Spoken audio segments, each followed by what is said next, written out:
Two videos, one day. Interesting card, UFC 117. Question answering card. If I break into hacking cops, it's because I have a chest infection. And, I don't know, that might be affecting my voice. I don't know, actually. Anyways, main card. Roy Nelson Jr. Dos Santos. Big question answering fight. Have a lot of questions about Junior Dos Santos, more so. I do believe that he is heavily overrated in his striking. He has great speed, great power, but his technique I've always thought is somewhat lacking. Striking defense also doesn't seem all that great to me, anyways. People will say, well, he beat. It's like he has beaten no really good strikers. Crow Cop is not a good striker anymore, people. Gilbert Ivel is a good striker, but he's a striker that's one-dimensional. Gonzaga has good striking, but his stand-up defense has been pretty damn suspect, and he was pretty dumb in that fight. So, in my opinion, he's proved very, very little. He's proved that he has power. He's proved that he has speed. He has a lot of questions to answer, cardio-wise, takedown defense-wise, ground game-wise. What happens if he fights a guy with good technical striking? Some of these questions, I think, can be answered here in this fight with Roy Nelson. Nelson brings pretty good technical wrestling, but not really an explosive level of wrestling. He brings some power to the fight. He brings good technical striking, but it's not. I don't think that it'll really answer the question of how JDS deals with a technical striker in the long term. If he does get outboxed by Nelson, that's probably a very bad sign. Nelson has very good technique on the ground, very, very good grappler. If he can get on top of JDS, this could be a painful fight for him. Problem is, there's questions about Nelson too, and that is when he fights someone who has, supposedly decent takedown defense. He has historically not done very well. He had a hard time taking down Andrei Arlovsky. He did get him down, but had a hard time with it. He couldn't get Ben Rothwell down in their fight. So, the question becomes, is JDS living up to the hype? I'm going to say JDS probably takes this one via a second or third round TKO. Nelson is a tough guy, so he's going to have to catch him with a really good shot. But he seems to have a talent for doing that. I'm going on the Nog assessment that Nog has said a lot of nice things about him. And Nog's students have never really let me down on the hype train. So, I'm going to go with Junior Dos Santos. But I don't really believe the winner of this fight should get a title shot. Just my opinion. Ricardo Almeida, Matt Hughes. Ricardo Almeida coming down to 170 has looked really good. He destroyed Matt Brown. I think he comes in here. I think he can take Matt Hughes down because I think Matt Hughes' wrestling is deteriorating quite badly. Kind of saw that in the Matt Serra fight. Yes, he beat Renzo Gracie, but Renzo is another guy in the very, very latter stages of his career and was never really a top 10 fighter.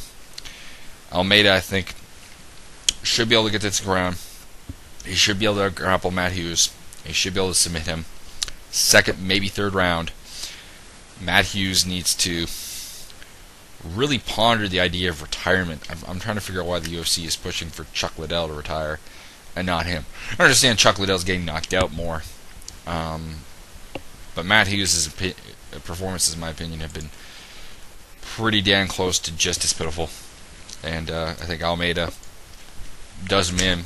Let him do his fight with, I guess, Dennis Hallman to get revenge on his 2 losses there and then retire. That's kind of how I see this. Clay Guida versus Rafael Dos Anjos. Dos Anjos, of course, has had a very mixed UFC career. He has a lot of losses. But in every loss, he's looked reasonably impressive. He's lost to guys that, are very good. He lost to Jeremy Stevens, but he looked very good in that fight. Lost to Tyson Griffin, he looked good in that fight. His wins have, however, been less impressive, I think. Decisioning Rob Emerson and Kyle Bradley, I think I was actually kind of disappointed with that. I was also a bit disappointed. Well, I didn't enjoy his win over Terry Adam, which is what he's coming off of. That being said, Guida, very, very hard to submit guy. He has a gas tank for days. He has great toughness. His striking is not great, but I think he can take down Dos Anjos. I think he can survive Dos Anjos' guard. much in the same way Tyson Griffin did. I see this fight being somewhat like the Jeremy Stevens fight, where Dos Anjos is going to look really good, but he's going to lose, and it's probably going to be by unanimous decision. He'll lock on some subs, but I think Guida will just keep going. Clay Guida is a fighter who doesn't really seem to have all that much skill, to be quite honest, but he has a lot of the intangibles that you need. He's beaten better submission artists like Nate Diaz. Not so much that Nate Diaz is better, but Nate Diaz is better off his back than Dos Anjos, I think. I think he will be able to take this fight. John Fitch, Thiago Alves. I'm very excited for this fight. Fitch is of course, we kind of know all these guys. Fitch is a really good wrestler. He has actually decent technical stand-up, but doesn't seem to have any power behind it. He has good defensive grappling. He has good offensive grappling when he needs to. Alves, very solid explosive striker, but I've always thought was a bit overrated in this regard. I think another thing that's really overrated about him is takedown defense. I think, and these two have fought before, and we can kind of gauge off that, Alves has gotten better since then. That being said, Alves is coming off of brain surgery. No matter how minor brain surgery is, you have to assume that is something that, might have an impact on this fight. I think Fitch can take him down. I think Fitch will control him. I think Fitch will pick up the unanimous decision once again, move pretty much into the slot to take a title shot after Josh Koscheck gets done get beat up by GSP. And, well, not that he's a threat to GSP, but I don't think there is one in the division. That's, I think, a large part of the problem. Main event, Anderson Silva, Chael Sonnen. What to say about this fight? Chael Sonnen's only way to win this fight is to take down Anderson Silva and lay and pray him. The problem is Chael's submission defense, or ability to stay out of submissions anyways, is terrible. He gets caught in a lot of stuff. His main way of defending subs seems to be screaming, which is a problem. I think at some point the referee will just save him from himself. He has a great ability to take punishments. This will go a while, but when your only way to beat Anderson Silva is by decision in a 5-round fight, I don't think your chances are very good. Anderson, I think, is the better grappler, without a doubt the better striker. Cardio is not really a question. People are talking about, well, Travis Lutter took him down. Travis Lutter, though, is a very good grappler, and Sonnen is not. Sonnen is a lesser version of Dan Henderson, and Anderson Silva did away with him. So, as much as certain people would like to see Anderson Silva lose, I think he takes this fight TKO. I'm going to say 3rd round, because I'm going to give Sonnen the credit that, as a tough bastard he deserves. But I just can't see him winning this fight. Do the quick undercard. Dustin Hazlett by sub over Rick Story. Phil Davis by either late sub, possibly decision over Rodney Wallace, hopefully sending Rodney Wallace out of the UFC. Tim Boach, Todd Brown. I really don't know Todd Brown, so I'm going to take Tim Boach. Johnny Hendricks over Charlie Brenneman. Just better wrestling, basically. More power, better stand-up, more athletic, more explosive.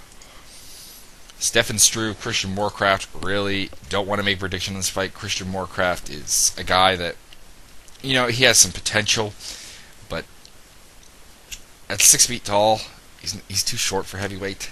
That's kind of all there's to it. Struve probably gets a sub. He does that. He does kind of things like that. Despite being respected as a kickboxer, I think that's actually his weakness.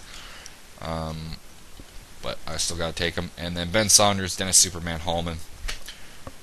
Big fan of Superman Hallman, but Ben Saunders is a beast to a greater extent than Hallman. Hallman at this point of his career is not UFC material, and that's kind of all there's to it.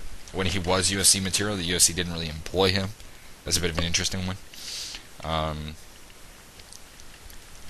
So Ben Saunders, 2nd round TKO. I will not get to see these fights, which is somewhat depressing.